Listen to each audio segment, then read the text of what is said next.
Hello दोस्तों, स्वागत है आपका जी शैप कोर्स के डे 4 में और आज हम बात करने वाले हैं कंट्रोल्स प्रॉपर्टीज़ की।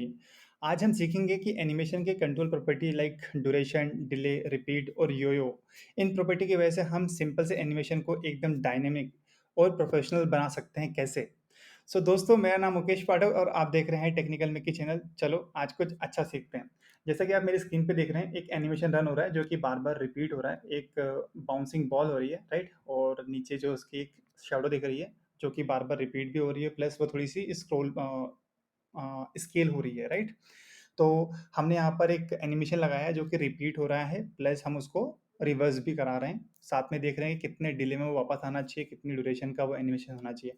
तो ये सारी चीज़ हम देखने वाले हैं और एक छोटा-सा डेमो क्रिएट करेंगे। तो जैसा कि आप देख रहे हो मेरे पास सारी चीज़ यहाँ पर ऑलरेडी है, तो मैंने यहाँ पर क्या करना है मैंने ऑलरेडी यहाँ पर हमारा एचटीएमएल कोड लिख रखा है और मैं यहाँ से हमारी जो सीएसएस है, जेएस फाइल से हटा देता हूँ, जिससे आपको समझ में आएगा, ठीक है? और मैं वापस से इन चीज़ों को भी हटा देता हूँ, ओके? तो हमने क्या किया है, हमने अब सब कुछ यहाँ से हटा दिया है, राइट? साथ के साथ मैं आपको बता देता हूँ कि यहाँ पर हमने क्या किया हुआ है कि हमने यहाँ पर जो बॉयलरप्लेट कोड है, प्लस हमने यहाँ पर हमारी सीएसएस को यहाँ पर यूज़ कर रखा है। साथ के साथ हमने जी शार्प की सीडीएन यहाँ पर ऐड कर रखी है एंड हमने यहाँ पर हमारा जेएस फाइल को इंक्लूड कर रखा है, जो कि हम बेसिकली सबसे सब जगह करते हैं, राइट? सो हमें क्या करना है, सबसे पहले हमें यहाँ पर चलना है और हम यहाँ क्या करते हैं कि हमें आई थिंक 2 डिप की ज़रूरत पड़ेगी। हमने यहाँ पे 2 डिप बना लेते हैं। एक डिप को क्लास देते हैं वॉल और एक डिप को हम क्लास देते हैं शैडो, ओके? सो इतना आपको करना है, शैडो, ओके? ठीक है। अब क्या करना है, हमें जो स्टाइल देनी है तो हम स्टाइल देते हैं फटाफट। सो सबसे पहले क्या करना है, हमें एक बॉडी को हमें स्टाइल देना है, ओके? तो बॉडी में हम यहाँ पे क्या करते हैं, डिस्प्ले फ्लेक्स लगा लेते हैं। अलाइन आइटम को हम आई थिंक सेंटर कर लेते हैं। साथ के साथ हमें यहाँ पर आई थिंक अलाइन आइटम को हम यहाँ पर एंड करेंगे, फ्लेक्स एंड, और जस्टिफाई कंटेंट जो है हमारा उसको हम सेंटर कर लेंगे क्योंकि हमें सेंटर में चाहिए, राइट? देन इसकी जो हाइट है वो 100 VH कर देते हैं और इसका जो बैकग्राउंड कलर है वो मैं कुछ F0 देता हूँ, एक तरह का वाइट कलर ही है, और इसको मार्जिन हम 0 कर देंगे। परफेक्ट, ओके, ठीक है। साथ के साथ अब हम चलते हैं, हमारी जो वॉल है उसको हम डिज़ाइन कर लेते हैं। तो इसकी जो विड्थ है मैं 80 पिक्सल दे रहा हूँ और इसकी जो हाइट है वो भी 80 पिक्सल दे रहा हूँ यहाँ पर। आप भी ऐसा कीजिएगा। देन एक बैकग्राउंड ले लेते हैं। तो बैकग्राउंड में हमारे पास एक मेथड होती है, आई थिंक RAD, राइडल ग्रेडियंट्स। सो हम यहाँ पर क्या लिख रहे हैं कि हमें सर्कल चाहिए, इस तरीके से आप लिख सकते हो सर्कल, और यहाँ पर कलर डिफाइन करना होता है कि किस कलर को आपको उसको ग्रेडियंट देना है। तो मैं बोल रहा हूँ FF4 और E50 comma hash F9 D423। तो कुछ इस तरीके का एक कलर बनेगा एक्चुअली में, राइट? ठीक है, सही है। फिर हमें एक बॉर्डर रेडियस देनी पड़ेगी क्योंकि हमें सर्कल बनाना है। तो हम यहाँ पर इसको 50% देंगे, ठीक है? और इसकी जो पोजीशन है वो हम यहाँ पर रिलेटिव कर लेते हैं, ओके? तो देखोगे तो हमारा जो बॉल है वो क्रिएट हो चुका है। इसके नीचे का जो शेडो है, चलो वो क्रिएट कर लेते हैं। तो शेडो क्रिएट करने के लिए सेम चीज़ लेंगे हम, जैसे कि हमारे पास शेडो है, शेडो, और इसको हम क्या बोलेंगे कि जो इसकी विड्थ है वो 80 पिक्सल हो जाए, इसकी जो हाइट है वो भी 80 पिक्सल हो जाए। आई थिंक हाइट 80 पिक्सल की ज़रूरत नहीं पड़ेगी, 15 pixel is good, okay? Check करते हैं। ओके, अभी कुछ होगा नहीं, ठीक है। देन हमें क्या चाहिए, हमें एक बैकग्राउंड कलर चाहिए यहाँ पर। तो मैं यहाँ पर बैकग्राउंड यूज़ करता हूँ, RGBA यूज़ कर लेते हैं, जिसमें रेड, ग्रीन, ब्लू और अल्फा होता है। तो सब कुछ 0 होगा, 0, ये भी 0 होगा, ब्लू भी 0 होगा, और जो मेरा अल्फा है इसमें हम एक पॉइंट दर्शाते हैं, तो मैं 0.2 ले रहा हूँ। इस तरीके का कलर चाहिए मुझे, ठीक है? साथ के साथ एक बॉर्डर रेडियस चाहिए मुझे। सो बॉर्डर रेडियस क्या करेगा यहाँ पर, आई थिंक हमें 50 पिक्सल ही चाहिए परसेंट चाहिए होगा, सॉरी। इसकी जो पोजीशन है वो एब्सोल्यूट कर देंगे और इसको बॉटम से 0 कर देंगे। एक ट्रांसफॉर्म लगाएंगे, स्केल x होगा हमारा, और हम इसको 0.8 कर देंगे। कुछ इस तरीके का दिख रहा है आपको नीचे, तो इस तरीके से हमने उसको स्केल कर दिया। परफेक्ट। तो ये था हमारा CSS का पार्ट। अब चलते हैं हमारे एनिमेशन के पार्ट जो हमें आज स्टार्ट करना है। सो आपको जैसा कि बता दिया है हमने ऑलरेडी कि हम आज कंट्रोल्स प्रॉपर्टी के बारे में पढ़ना चाह रहे हैं, ठीक है। Control property. So control property होती क्या है एक्चुअली में? क्या होता है, जब भी हम कोई एनिमेशन रन करना चाहते हैं तो हमें ये बताना पड़ता है कि हमारा एनिमेशन कितनी देर तक चलेगा। तो कितनी देर तक चलेगा इसके लिए हम ड्यूरेशन यूज़ करते हैं, ड्यूरेशन, ओके। प्लस कितने समय के बाद हमारा एनिमेशन स्टार्ट हो तो उसके लिए हम डिले यूज़ करते हैं, राइट। देन अगर हमें एनिमेशन बार बार चलाना है तो हम उसके लिए रिपीट यूज़ करते हैं। और अगर हमें उसी रिपीट एनिमेशन को रिवर्स पे चलाना है तो हम यो यो को यूज़ करते हैं। तो ये सारी मेथड्स देखने वाले हैं, सारे ऑब्जेक्ट्स देखने वाले हैं कि ये क्या होते हैं, किस तरीके से इनको यूज़ करते हैं, ओके। तो हम एक एक करके चीज़ों को देखते हैं। हमने ऑलरेडी एक एचटीएमएल क्रिएट कर रखा है और उसके बिहाफ में हम चीज़ों को रन करके देखते हैं। तो यहाँ पे देखेंगे तो हमने यहाँ पर क्या किया, हमारा सीडीएन यूज़ कर लिया और हमने यहाँ पर हमारा जावास्क्रिप्ट का जो फाइल है वो भी हमने यहाँ पर इंक्लूड कर लिया हमारे एचटीएमएल फाइल में। तो जीशार्प को लिखने के लिए हम यहाँ पे जीशार्प यूज़ करेंगे कीवर्ड, और हम यहाँ पर आज टू मेथड का यूज़ कर रहे होंगे। और यहाँ पर हम क्या लिखेंगे, राइट, हम यहाँ पे टारगेट लिखेंगे, किसे हमें एनिमेट करना है। तो हमारी क्लास है बॉल और यहाँ पे कॉमा लाएंगे और ऑब्जेक्ट ओपन करेंगे।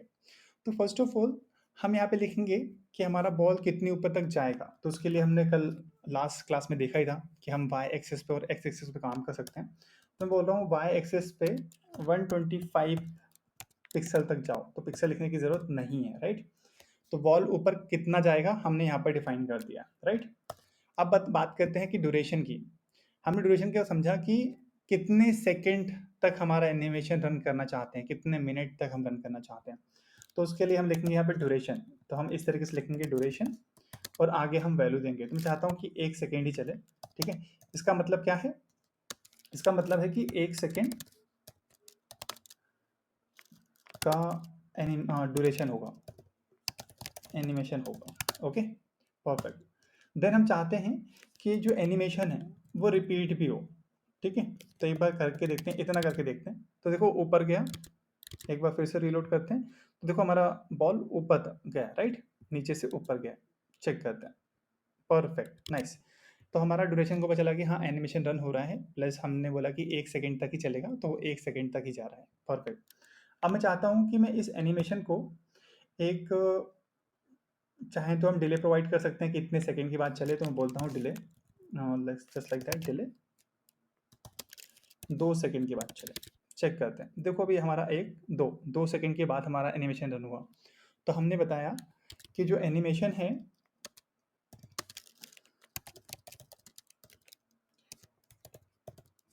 कितनी देर के बाद स्टार्ट होगा, ओके, हमने यहाँ पर ये बताया डिले से। और अगर हमें इसे रिपीट करना है तो हमें पता है कि हर बार हमें कॉमा लगाना पड़ेगा अगर हमें कोई वैल्यू नीचे देनी है। तो हम यहाँ पर इसको रिपीट करना चाहते हैं कि हमारा जो एनिमेशन है वो ऊपर गया तो वापस भी आए या रिपीट होना चाहिए। तो मैं यहाँ पर रिपीट लिखूँगा, REPEAT, और यहाँ पर मैं 1 दे दूंगा। अगर मैंने 1 दिया, देखते हैं क्या होता है कि 2 सेकंड के बाद चला, 2 सेकंड के बाद चला, ठीक है, राइट, रिपीट हुआ। हमने यहाँ पर 1 दिया है तो हमारा एनिमेशन पहले बार हुआ, उसके बाद फिर से रिपीट हुआ। बट अगर मैंने 1 दिया है तो 1 बार चलेगा। अगर मैंने यहाँ पे 2 दे दिया, इट्स मीन कि ये 2 बार चलेगा, ठीक है, 1 2 3, इसके बाद नहीं चलेगा, राइट। इसी तरीके से अगर आपको इसको इन्फिनाइट लूप में ऐड करना है तो आपको यहाँ पे कुछ नहीं करना है, आपको -1 लिखना है, दैट्स इट। ये बार बार चलता जाएगा, देखो, परफेक्ट, ये चलता ही जाएगा क्योंकि हमने यहाँ पर इन्फिनाइट लूप लगा दिया है इसके लिए। तो इन्फिनाइट लूप के लिए हम क्या करते हैं, -1 लिखते हैं। तो मैं यहाँ पे कमेंट भी लिख देता हूँ, इन्फिनाइट लूप के लिए हम -1 यूज़ करते हैं। और इफ़ आपको स्पेसिफिक और रिपीट करना है तो आप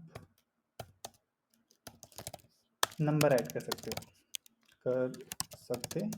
परफेक्ट, ओके, परफेक्ट, ठीक है। अब मैं चाहता हूँ कि जो एनिमेशन है मेरा वो ऊपर तो जा रहा है लेकिन वापस भी सेम आना चाहिए। देखो अभी ऐसा लग रहा है कि बस हम एक बॉल बस शूट हो रहा है एक्चुअली, यहाँ पे देखा जाए, राइट। तो मैं क्या चाहता हूँ कि वो रिपीट भी हो। तो मैं यहाँ पर एक योयो करके एक मेथड है, योयो एक ऑब्जेक्ट है, मतलब एक प्रॉपर्टी बोल सकते हैं, वो हम यहाँ पर ट्रू कर देंगे, दैट्स इट। अब चेक करते हैं, देखो एनिमेशन क्या है, वापस आया, फिर गया, फिर एक बॉल जैसे टप्पा खाती है, राइट। हम हिंदी में बोल सकते हैं टप्पा खाना, राइट। जैसे इस बॉल को हम अगर लाइक बास्केटबॉल कैसी होती है, अगर हम उसको जंप करा रहे हैं तो ऑटोमेटिक जंप करता है, राइट। उस तरीके से हमारा एक एनिमेशन यहाँ पर स्टार्ट हो चुका है और हमने इनफिनाइट लूप लगाया तो हमें बॉल हो रहा है, राइट। अब हम चाहते हैं कि हम एक यहाँ पर एनिमेशन दे दें। तो एनिमेशन देने के लिए हम यहाँ पर ईज का यूज़ करते हैं। ईज एक लाइक यहाँ पर बहुत सारी प्रॉपर्टीज़ है, आप बहुत सारे चीज़ों को यूज़ कर सकते हो। अभी हम यूज़ कर रहे हैं power one dot in out, out का ओ कैपिटल होगा, ये याद रखिएगा। तो देखो अब किस तरीके से होगा, ये आ जाएगा। देखो यहाँ पर थोड़ा सा ब्रेक ले रहा है, देखो ऊपर जा रहा है, हल्का सा ब्रेक ले रहा है, फिर आ रहा है। और अगर आपको ईज मेथड के बारे में पढ़ना है तो आप यहाँ पर जाके कर सकते हैं। इसकी एक साइट है, ये I think easing.net, I think ये। तो यहाँ पे सारे आपको ईज के ऑप्शन मिल जाएंगे। आप जो भी आप यूज़ करना चाहो, जैसे आप चाहो उस तरीके से आप कस्टमाइज़ कर सकते हो। सपोज करो मुझे इस तरीके से करना है, तो आपको दिखाएगा कि एनिमेशन किस तरीके से रन करेगा ये। तो आप यहाँ पर चीज़ों को देख सकते हो, कितना स्लो करना है, कितनी चीज़ों को ऐड करना है। तो आप इस तरीके से एनिमेशन रन कर सकते हो। तो ये आपको दिखाएगा कि किस तरीके से एनिमेशन रन होता है, देखो ये, राइट। तो बता रहा है कि इस तरीके से करेंगे तो ये पर्टिकुलर चीज़ होगी। तो आपको एक नाम लिखना है, इससे अगर ये लिख दोगे तो भी काम चल जाएगा। तो ये साइट है, मैं आपको इसको डिस्क्रिप्शन में डाल दूंगा जिससे आप सीख सकते हो। बहुत सारी साइट्स हैं वैसे तो आप देख सकते हो जो भी आपको ठीक लग रही है। तो अब वैसे यहाँ से भी आपको मिल जाएगा, परफेक्ट, राइट। ठीक है, तो हमने यहाँ पर बॉल तो देख लिया और रिपीट भी करके देख लिया, राइट। तो हमने क्या सीखा, हमने देखा कि हम वाई एक्सेस पे कैसे चीज़ों को मतलब एनिमेट कर सकते हैं, टॉप बॉटम लेफ्ट राइट कैसे कर सकते हैं। अगर वाई एक्सेस पे कर रहे हैं तो हम टॉप और बॉटम पे देख रहे होंगे, एक्स एक्सेस पे देख रहे होंगे तो लेफ्ट और राइट पे देखते हैं। ड्यूरेशन का मतलब ये होता है कि हमें कितने सेकंड तक हमारा एनिमेशन रन करना है। डिले का मतलब ये होता है कि हमें कितनी देर के बाद हमारा एनिमेशन स्टार्ट करना है। रिपीट, अगर हम कोई नंबर प्रोवाइड कर रहे हैं तो वो उतनी बार रिपीट करेगा उस पर्टिकुलर एनिमेशन को। अगर हमें इन्फिनाइट लूप लगाना है तो सिर्फ हम -1 लिख के काम छोड़ सकते हैं, तो ये इन्फिनाइट लूप का काम करना स्टार्ट कर देगा। अगर यो लिखते हैं तो जो भी हम रिपीट एनिमेशन चला रहे हैं तो वो रिवर्स में काम करना स्टार्ट करता है, पहले जाएगा फिर रिवर्स में भी वापस आएगा, जस्ट लाइक दैट। और हम ईज इसलिए यूज़ कर रहे हैं कि कोई एनिमेशन का स्टाइल प्रोवाइड कर रहे हैं कि एनिमेशन किस तरीके से काम करेगा। ठीक है, सपोज करो कि कभी कभी ऐसा होता है ना एनिमेशन की पहले फास्ट होता है फिर स्लो टाइप का होता है, उस तरीके से। तो हम उसी तरीके से ईज लिखते हैं। ठीक है, इसी तरीके से हम हमारी शेडो को भी देखते हैं एक बार कि शेडो को कैसे एनिमेट कर सकते हैं। तो फर्स्ट ऑफ ऑल हम जी शैप लिखेंगे और यहाँ पर हम 2 लिखेंगे। देन हम यहाँ पे क्या लिखेंगे, टारगेट, राइट। और टारगेट हमारा क्या है, शेडो, ठीक है। और यहाँ पर हम एक ऑब्जेक्ट पास करेंगे। तो जो ऑब्जेक्ट है हम चाहते हैं कि हमारा स्केल हो, तो स्केल एक्स। जब भी याद रखना, यहाँ पर एक और चीज़ मैं आपको बताना चाहूँगा, जब भी कोई भी प्रॉपर्टी, जो भी CSS की प्रॉपर्टी होती है, उस पर अगर कोई भी प्रॉपर्टी में नेक्स्ट कैरेक्टर आता है, नेक्स्ट वर्ड आता है एक्चुअली में, तो वो जो वर्ड होगा वो हमारा यहाँ पर इसका जो फर्स्ट लेटर होगा वो कैपिटल लेटर में होगा। जस्ट लाइक जैसे मैंने यहाँ पे स्केल एक्स लिखा, अगर मुझे पहले मैं स्केल इसकी वैल्यू देता हूँ, 0.5 लेना है मुझे। सपोज करो मुझे यहाँ पर कोई बैकग्राउंड देना होता तो मैं यहाँ पे लिखूंगा बैकग्राउंड, बैकग्राउंड कलर। तो मैं कलर कुछ इस तरीके से लिखूंगा, देखो मैंने सी कैपिटल लिखा हुआ है यहाँ पर, राइट। तो मुझे इस तरीके से लिखना पड़ेगा। और हमारे CSS में कैसी प्रॉपर्टी है, CSS में कुछ इस तरीके से होता है, राइट। तो जो भी कुछ अगर इस तरीके से आएगा जहाँ पर नेक्स्ट वर्ड स्टार्ट होगा तो उसको आपको कैपिटलाइज करना है कुछ इस तरीके से और उसको एक साथ लिखना है, ओके। ये सारी प्रॉपर्टी आपको जी शैप की वेबसाइट में मिल जाएंगी, उस तरीके से आप देख सकते हो कि वो कैसे प्रॉपर्टीज़ को यूज़ करते हैं एक्चुअली में, राइट। तो यहाँ पर हमने क्या लिखा है, स्केल करना है कितना, 0.5 स्केल करना है, ठीक है। इससे क्या होगा, वो स्केल करेगा। साथ के साथ मैं यहाँ पर एक ओपेसिटी दे रहा हूँ 0.3। जब भी वो स्केल करेगा तो उसकी थोड़ी सी ओपेसिटी कम होना चाहिए, तो मैंने इसकी ओपेसिटी डिफाइन कर दी। अब मैं चाहता हूँ कि मेरा एनिमेशन कितने सेकंड काम करेगा, मतलब वो एनिमेशन कितने सेकंड में खत्म होना चाहिए। तो मैं उसके लिए क्या लिखूंगा, ड्यूरेशन लिखूंगा, परफेक्ट। तो हम यहाँ पर 1 लिख देंगे क्योंकि हमने ऊपर भी 1 ही यूज़ किया। और मैं यहाँ पर फिर से रिपीट करना चाहूँगा, राइट। मैं चाहता हूँ कि मैं रिपीट करूँ, तो रिपीट कितना करना है, -1, इनफिनाइट रिपीट करना है। और मुझे उसको रिवर्स भी करना है कि बार बार काम भी करे, तो उसके लिए मैं क्या लिखूंगा, यो और मैं उसको ट्रू कर दूंगा। ठीक है। और यहाँ पर मैं एक एनिमेशन का स्टाइल प्रोवाइड करूँगा सेम, जो भी स्टाइल होगा वो आपको स्ट्रिंग के फॉर्मेट में लिखना पड़ेगा।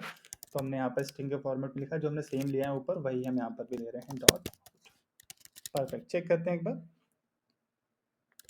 मैं इसका जो डिले है, पहले तो मैं वो हटा देता हूँ, मुझे डिले नहीं चाहिए, राइट। तो मैं यहाँ पर कमेंट कर देता हूँ इस तरीके से। परफेक्ट, चेक करते हैं। तो देखो एनिमेशन हमारा स्टार्ट हो गया है। हमारा जो नीचे का शेडो है वो भी थोड़ा सा फेड हो रहा है, प्लस वो भी बार बार रिपीट हो रहा है। और जो बॉल है वो भी हमारी बार बार रिपीट हो रही है। सो इस तरीके से आप आपके एनिमेशन को मॉडिफाई कर सकते हो। ये छोटी छोटी प्रॉपर्टी है जो कि आपको पता होना चाहिए, इसके लिए हमने ये वीडियो क्रिएट किया हुआ है। सो इस वीडियो में हमने देखा कि कैसे हम कंट्रोल प्रॉपर्टीज़ को यूज़ करके छोटे-छोटे एनिमेशन को प्रोफेशनल वे में यूज़ कर सकते हैं। और आप इन्हीं पर्टिकुलर प्रॉपर्टीज़ को यूज़ करके बड़े एनिमेशंस को क्रिएट कर पाओगे। इसलिए हमने इस वीडियो को इस तरीके से किया है। और नेक्स्ट वीडियो में हम देखेंगे कि इसी पर्टिकुलर टॉपिक को यूज़ करके, इन्हीं प्रॉपर्टीज़ को यूज़ करके हम हमारे प्रोजेक्ट के अंदर कैसे अलाइन कर सकते हैं, राइट? सो इस वीडियो में इतना ही। अगर आप वीडियो में नए हैं तो चैनल को सब्सक्राइब करना मत भूलिएगा और एक लाइक करिएगा। एंड जैसा कि हमने बात की थी, अगर आपको रिएक्ट में सेम ट्यूटोरियल चाहिए तो प्लीज़ कमेंट करें जी शार्प विथ रिएक्ट। तो हम रिएक्ट में भी कोर्स क्रिएट करेंगे जी शार्प का। और फिर चीज़ों को सीखेंगे अच्छे से। हम बहुत सारे प्रोजेक्ट्स क्रिएट करने वाले हैं, तो मज़ा आने वाला है इस सीरीज़ में, बने रहिएगा इस सीरीज़ में। सो दोस्तों, मिलते हैं नेक्स्ट वीडियो में। Till then keep coding, see you guys soon.